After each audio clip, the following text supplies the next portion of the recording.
Hello दोस्तों, स्वागत है आप सभी के इस सेशन में Indian economy Indian financial system के। इस सेशन में हम मॉड्यूल ए के चैप्टर 7 के हमारे डिस्कशन को कंटिन्यू कर रहे हैं।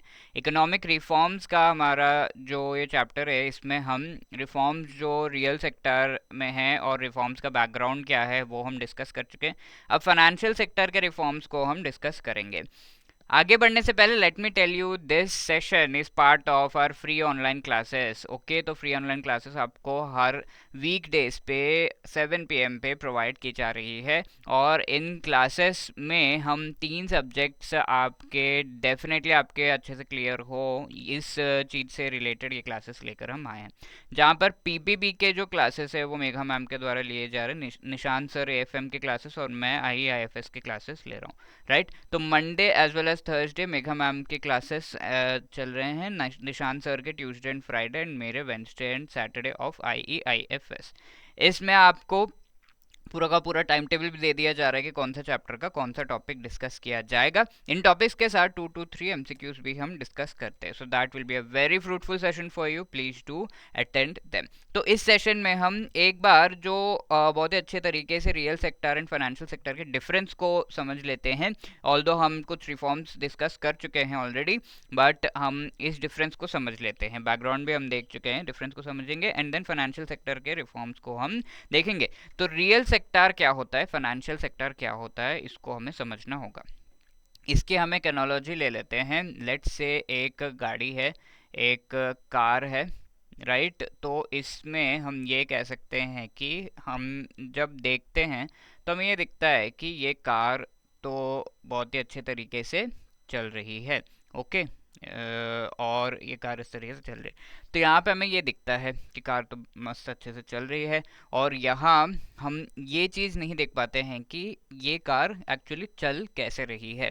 राइट, तो इफ़ आई आस्क यू कि ये कार किसके वजह से मेनली चल रही है, क्या डालने पे ये कार जो है चल रही है, अगर मैं पूछूं, तो आप मुझे आंसर दोगे कि फ्यूल सर, पेट्रोल डालने पे चल रही है, डीजल डालने पे चल रही है, या फिर इलेक्ट्रिसिटी के थ्रू चल रही है। राइट, तो ये कार जो हमें दिख रहा है, this is actually something that we can see really. But the background जो ये रियल सेक्टर चल रहा है, ये कार चल रहा है, वो किसके वजह से चल रहा है? पेट्रोल फ्यूल के वजह से, जो हमें कार के चलते हुए दिखता नहीं है। राइट, ऑल्दो आप कहोगे कि स्मोक है वो दिखता है, बट यस, ये जो फ्यूल है किस तरीके से जा रहा है, कैसे हो रहा है, ये सारा कुछ हमें दिखता नहीं है। तो ये जो फ्यूल है इसे हम कंपेयर कर सकते हैं विथ फाइनेंशियल सेक्टर, और एक कार जो हमें दिख रही है that can be compare to the real sector. ठीक है, तो ये एक एग्जांपल ऐसे ही हम प्रैक्टिकली ले लेते हैं। तो जो ट्रांजैक्शंस हम करते हैं मेनली, जो हमें एक्चुअली आज के डेट में तो नहीं दिख रहे क्योंकि ऑनलाइन हो रहे हैं सारा कुछ, तो ये जो ट्रांजैक्शंस हैं वो transactions are part of the financial sector. इसके साथ में कई सारे सर्विसेज जो ट्रांजैक्शन से जुड़े हुए हैं, और भी काफ़ी सारी चीज़ें, फॉर एग्जांपल बैंकिंग के जो फंक्शंस हैं, पेंशन, इंश्योरेंस, ये सारे फाइनेंशियल सेक्टर में आ जाते हैं। अब ये सब अगर ये बैंकिंग, पेंशन, ये सारी चीज़ें नहीं होती, तब हमारा जो रियल सेक्टर है वो सही से फंक्शन नहीं कर पाता। So what is real sector? Something that we see actually getting manufactured या फिर कोई चीज़ जो होते हुए हम देख पा रहे हैं, और इसमें हमारे मेनली जो प्राइमरी सेकेंडरी सेक्टर जो है वो आ जाते हैं। यहाँ tertiary sector essentially financial sector से रिलेट करता है। ओके, टेरिशरी, आई होप आपको primary secondary and tertiary sector के डेफिनेशंस याद है, हमने पढ़े थे। तो प्राइमरी सेक्टर में नेचुरल रिसोर्सेज को एक्सप्लॉइट किया जाता है। सेकेंडरी सेक्टर में जो नेचुरल रिसोर्सेज लाए गए हैं उन्हें प्रोसेस किया जाता है। टर्शियरी सेक्टर में जो human resource as well as services provide किए जाते हैं, that comes part of the tertiary sector. तो फाइनेंशियल सर्विस भी एक तरह का सर्विस है। यहाँ पे क्रॉप्स है, कॉटन जो है फैब्रिक में जब कन्वर्ट होता है तो हमें दिखता है कि कॉटन जो है फैब्रिक में कन्वर्ट हो रहा है, कॉटन कपड़े में कन्वर्ट हो रहा है। क्रॉप्स जो हैं वो एक्चुअली उगाए जा रहे हैं और वो क्रॉप्स ग्रो हो रहे हैं। फर्नीचर है, ये सब कुछ हमें दिख रहा है। राइट, तो एनालॉजी और इससे हमें real sector and financial sector के डिफरेंस आई होप समझ में आ गया है। अब फाइनेंशियल सेक्टर और रियल सेक्टर में चेंजेस लाए गए थे, और वो रिफॉर्म्स एक्चुअली हैं लिबरलाइजेशन, प्राइवेटाइजेशन एंड ग्लोबलाइजेशन। तो इनका मीनिंग फटाफट से समझ लेते हैं। लिबरलाइजेशन क्या है? कि लाइसेंस राज हटाना, ये एक चीज़ है। लाइसेंस राज को रिमूव करना, जहाँ पर फैक्ट्री खोलने के लिए लाइसेंस की ज़रूरत है, कोई सेक्टर में घुसने के लिए लाइसेंस की ज़रूरत है, ये सारे लाइसेंसेस नहीं होने चाहिए। इसके साथ साथ हमने ये भी देखना होगा कि जो सीलिंग्स हमने लगाए हैं प्रोडक्शन से रिलेटेड, वो सीलिंग्स भी हम हटाएं। आपका जो टर्नओवर है वो इतना ही होना चाहिए एक साल में, ठीक है। एक साल में आपका जो प्रॉफिट है 100 करोड़ से ज़्यादा नहीं होना चाहिए। तो ये भी सीलिंग्स थी, ये भी लिमिट्स थे, तो वो लिमिट्स को हटाने की ज़रूरत है, दैट इज़ लिबरलाइजेशन। अब प्राइवेटाइजेशन में क्या आ जाएगा, हम देख रहे थे कि जो मोस्ट ऑफ द सेक्टर्स है उस पर हमारे गवर्नमेंट ने पूरी तरीके से ओनरशिप ले रखी थी, almost in all of the sectors, और उन्हें बहुत ही अपफ्रंट रेगुलेट कर रही है। तो अब ज़रूरत है कि जो प्राइवेट सेक्टर है उसके रोल को बढ़ाया जाए। प्राइवेट सेक्टर के रोल को बढ़ाने के लिए जो गवर्नमेंट ओन कर रही है कई सारे सेक्टर्स में, जो पब्लिक एंटरप्राइजेस है, उनमें अपना शेयर का जो परसेंटेज है वो कम करने की ज़रूरत पड़ेगी। तो दैट इज़ कॉल्ड प्राइवेटाइजेशन। जहाँ पर 100% गवर्नमेंट ओन्ड है कोई पब्लिक सेक्टर एंटरप्राइज, तो उसमें से 50% गवर्नमेंट अपनी ओनरशिप ड्रॉप करेगी, दैट इज़ प्राइवेटाइजेशन। ये एक जो है पहलू है, कई सारे इसमें पहलू है, बट प्राइवेटाइजेशन हमें समझ में आ रहा है इस तरीके से। अब ग्लोबलाइजेशन क्या है, globalisation is integrating with the other countries economic transactions and trade के through, that is called globalisation. तो इकोनॉमिक इंटीग्रेशन जो किया जाता है बाकी कंट्रीज के साथ, दैट इज़ ग्लोबलाइजेशन। तो इससे रिलेटेड स्टेप्स लेने हैं, ये आईएमएफ ने कहा था, आई होप आपको पिछला सेशन याद है, जहाँ पर हम आईएमएफ के पास गए थे कि हमें फॉरेन करेंसी मिले, बैलेंस ऑफ पेमेंट क्राइसिस से निकल पाए हम। ओके तो ये चीज़ की जा रही है और ग्लोबलाइजेशन उसका पार्ट है। तो these are liberalisation, privatisation, globalisation, ये दोनों ही real as well as financial sector में लाया गया था। इस सेशन में हम मेनली फाइनेंशियल सेक्टर में जो चेंजेस लाए गए थे उनको डिस्कस कर रहे हैं। तो फाइनेंशियल सेक्टर में जो रिफॉर्म्स लाए गए थे, सबसे पहला सबसे इंपॉर्टेंट फाइनेंशियल सेक्टर में क्या है, मैंने एक नाम लिया ट्रांजैक्शन, तो वो कहाँ होता है, बैंकिंग के थ्रू होता है। तो banking sector reforms, foreign exchange के reforms, right, that is also kind of transaction, insurance reforms, capital market reforms, ठीक है। तो इनको एक एक करके डिस्कस आपको जो है आपके साथ हम करेंगे, और बैंकिंग सेक्टर के रिफॉर्म्स मेनली हम इस सेशन में देख लेंगे। तो बैंकिंग सेक्टर के रिफॉर्म्स क्या हो सकते हैं, उनको समझने के लिए बैंक के फंक्शंस क्या है वो हमें समझना होगा। रिफॉर्म्स यानी कि चेंजेस लेकर आना, तो चेंजेस लाने की ज़रूरत क्या है, राइट, वो समझना होगा। तो बैंक्स का फंक्शन क्या है, डिपॉजिट लेना। इसके साथ साथ और भी कई तरीके से बैंक्स को जो पैसे आते हैं वो लेना। ये लेने के बाद इन पैसों को क्या बैंक अपने पास रखता है, जी हाँ, थोड़ा सा परसेंटेज रखता है जिसे हम रिजर्व्स कहते हैं। तो टोटल डिपॉजिट्स में से थोड़ा सा पैसा बैंक रिजर्व्स में रख देता है। इसके बाद क्या होता है, बाकी के जो पैसे हैं वो लोन में दिए जाते हैं, राइट। तो लोन में जो पैसे दिए जाते हैं, लेट्स से 100 रुपीज़ डिपॉजिट में आया है, इसमें से 20%, तो 20 रुपीज़ हमें रिजर्व में रखने हैं एंड 80 रुपीज़ जो है हमें लोन्स में देने हैं। तो this is the thing. And loans में जो हम पैसे दे रहे हैं वो पैसों का अगर हम कैलकुलेशन करें तो हम ये कह सकते हैं कि इनके साथ कई सारी चीज़ें हो सकती हैं, और इनको देख के तो आपको समझ में आ गया होगा किस चीज़ की मैं बात कर रहा हूँ। ओके तो अब ये बैंक का जो फंक्शन है और इसमें क्या क्या चीज़ें होती है ये तो हमें समझ में आ गया। इसके आगे हमें ये देखना होगा कि क्या इश्यूज हो सकते हैं जिसके वजह से, क्या इश्यूज अभी प्रिवेलिंग है जिसकी वजह से रिफॉर्म्स लाने की ज़रूरत है। तो सबसे पहला इश्यू हो सकता है कि जो डिपॉजिट आ रहे हैं भाई, वो डिपॉजिट ही काफ़ी लो है, लो डिपॉजिट्स आ रहे हैं। डिपॉजिट्स के रेट को बढ़ाने के लिए क्या बैंक कर सकता है, तो वो चीज़ें हैं। दूसरा है कि लेट्स से ऐसा सिनेरियो आ गया जहाँ पर हमने क्या किया था, 100 रुपीज़ डिपॉजिट लिए, 80 रुपीज़ तो हमने लोन दे दिया, 20 रुपीज़ रिजर्व में रखा हुआ है। अब ये 100 रुपीज़ जिनके हैं वो सारे लोग अब बैंक के तरफ भाग कर, बैंक रन उसे कहते हैं, जब ये सारे के सारे डिपॉजिटर्स आ गए एक साथ कि मुझे मेरे पैसे चाहिए, फॉर एग्जांपल डिमोनेटाइजेशन, कोविड इस समय पे हुआ था, तो ऐसे जब पैसे चाहिए ये कहते हैं तो हमारे पास तो 20 ही है, 80 रुपये तो लोन में दिए हुए हैं, उनसे मांगना पड़ेगा, टाइम लगेगा, तो ये 20 रुपये ही हैं। तो bank run is an issue. तो ये बैंक रन ना हो, इसके लिए रिजर्व्स की जो क्वांटिटी है वो ऑप्टिमम होनी चाहिए, राइट। तो ये इससे रिलेटेड और भी नॉर्म्स होने चाहिए कि इतना ही आप मांग सकते हो और धीरे धीरे आपको पैसे मिलेंगे, ऐसा कुछ, राइट। तो ये चीज़ें एक इश्यू है बैंक के लिए। इसके साथ रिजर्व्स भी इतना भी नहीं होना चाहिए, रिजर्व्स तो बढ़ाने हैं हमें। 20 से लेट से हमने 80 जो है रिजर्व्स कर दिया और फिर 20 रुपीज़ लोन में दे रहे, तो बैंक को क्या फ़ायदा होगा, रिजर्व में ही रखना है तो एक्सेसिव रिजर्व्स भी नहीं होने चाहिए, ऑप्टिमम लेवल होना चाहिए रिजर्व्स का। इंटरेस्ट रेट्स को रेगुलेट करने की ज़रूरत है। बैंक्स लेट्स से 20 रुपीज़ खाली आप लोन देने दे रहे हो तो हम 20% का इंटरेस्ट रेट लेंगे। सारे बैंक्स अगर ऐसा लेने लगे तो बहुत ही महंगा हो जाएगा कैपिटल, राइट। तो इस वजह से इंटरेस्ट रेट्स को रेगुलेट करने की ज़रूरत है। और जो रेगुलेटेड इंटरेस्ट रेट्स है उन्हें भी कई बार डी रेगुलेट करने की ज़रूरत होती है। बहुत ज़्यादा गवर्नमेंट का, आरबीआई का जो है कंट्रोल भी बहुत सही नहीं होता है, थोड़ा फ्री हैंड छोड़ना पड़ता है ताकि बैंक्स खुद भी डिसाइड करें, right. There are very good bank जो बहुत अच्छे तरीके से अपने फंक्शंस करते हैं, for example State Bank of India and others.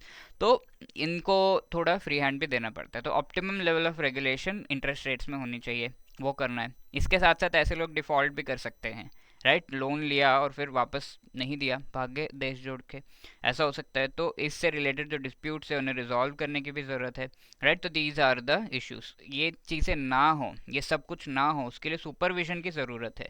दो टर्म्स हैं, एक तो सुपरविजन, दूसरा हो गया रेगुलेशन।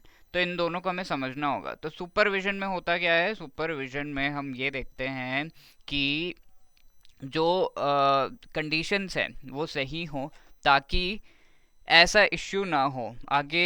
ये जो इश्यूज की हमने बात की थी, डिफ़ॉल्ट कोई कर रहा है, डिस्प्यूट्स आ रहे हैं, रिजर्व्स बहुत एक्सेसिव हो रहे हैं, बैंक रन्स हो रहे हैं, डिपॉजिट्स का रेट घट रहा है, तो इनको मॉनिटर करना पड़ता है रियल टाइम में। और इनको एसेस कर एनालाइज करके एसेस करना पड़ता है कि क्या स्टेप्स लिए जाने हैं।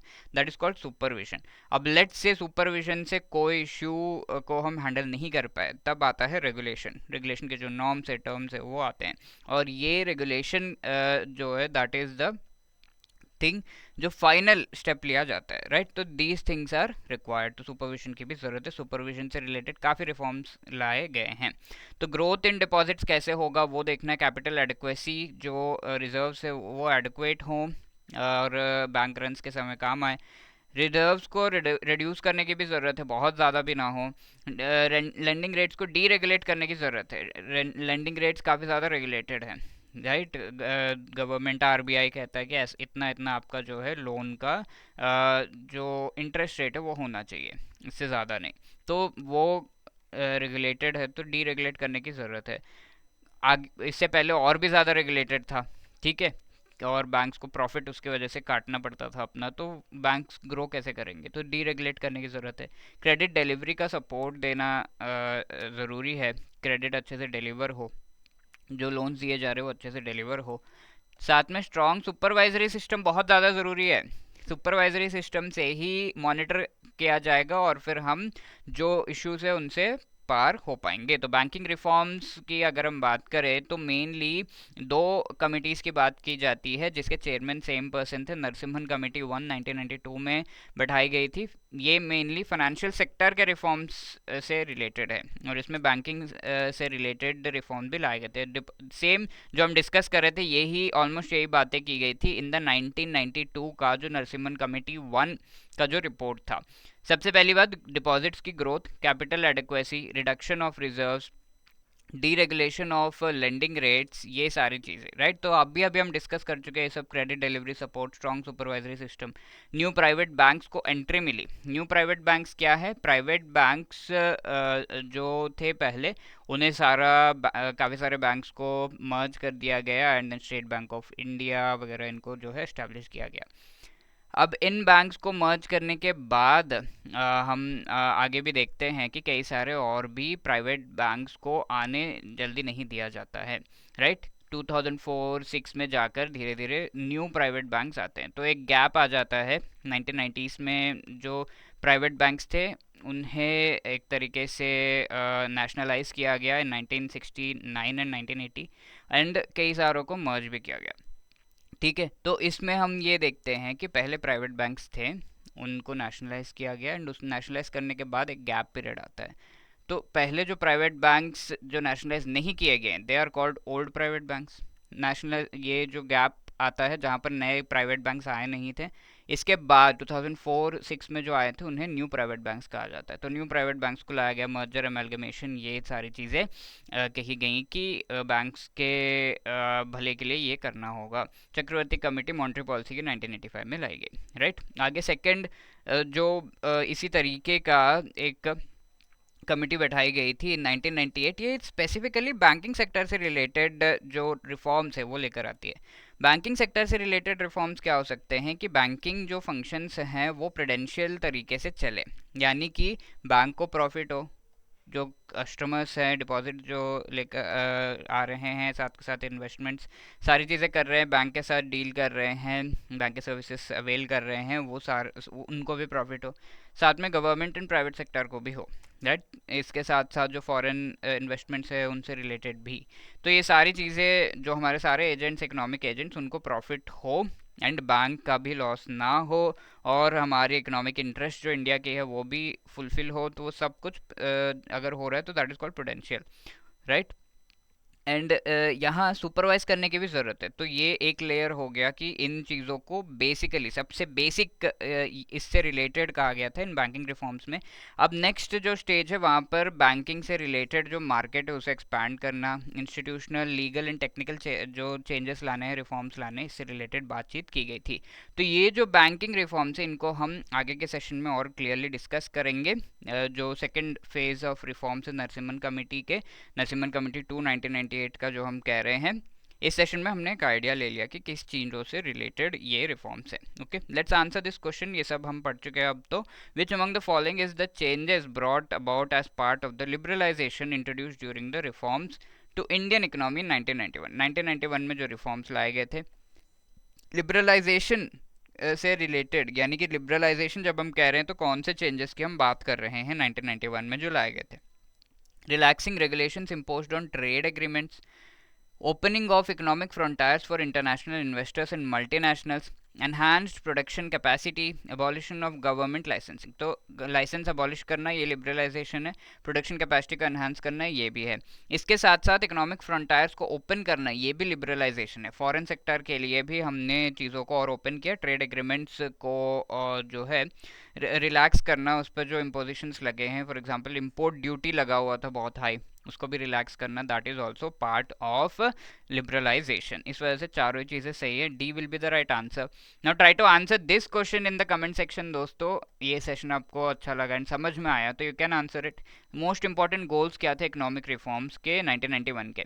इन्फ्लेशन को लोअर करना, minimising current account deficit, attracting significant foreign direct investment, increasing foreign trade. ठीक है, तो इनमें से कौन से essential goals of the economic reforms of 1991, ये हमें देखना होगा, राइट। You can answer that in the comment section. इसके साथ साथ आपकी कोई भी क्वेरी है you can call us on 8146207241, या फिर आप हमें मेल ड्रॉप कर सकते हो hello@edutab.co.in पर। एंड रिमेंबर, अगर आपको सेशन पसंद आए you can also give feedback in the comment section. Question को आंसर करना मत भूलिएगा। All the best, keep your confidence high, thank you.